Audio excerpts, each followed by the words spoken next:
On se retrouve pour la partie 3 de cette série de vidéos sur les métiers de la finance, banque et assurance.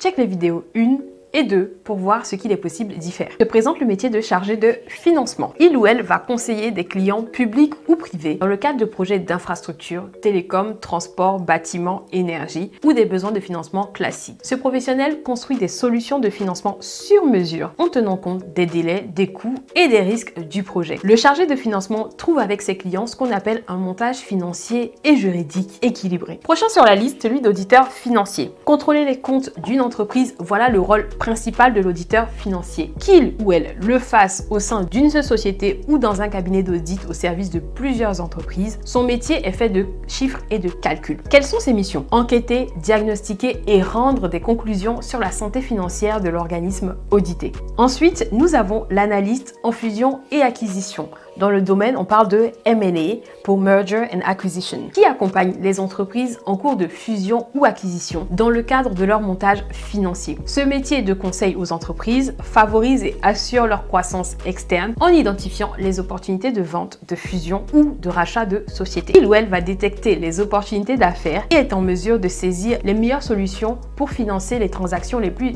avantageuses. Laisse-moi te parler à présent du métier de courtier, notamment courtier en assurance, qui conseille les clients sur les polices, produits d'assurance adaptés à leurs besoins. Il négocie avec des compagnies d'assurance pour obtenir les meilleures conditions et tarifs. Indépendant ou travaillant dans une société de courtage, un courtier se spécialise souvent dans un domaine particulier, comme les assurances, immobilier, les travaux ou encore les marchandises. C'est une personne de réseau et qui sait convaincre. Et on termine avec un métier que je ne vous présente plus, c'est celui de comptable. Parlons qualité maintenant pour les métiers de la finance. Bien sûr, il faut avoir des capacités analytiques, un goût pour les chiffres, une bonne résistance au stress et à la pression qui peuvent survenir, une force d'adaptation et savoir communiquer pour mieux résoudre des problèmes. Alors, que projettes-tu dans ces métiers? Écris yes en commentaire si c'est le cas et n'hésite pas à donner plus de détails sur ton projet. Je suis Ina, ton guide professionnel. Partage autour de toi et surtout abonne-toi pour ne manquer aucun contenu qui te permettra de préparer l'avenir qui te ressemble.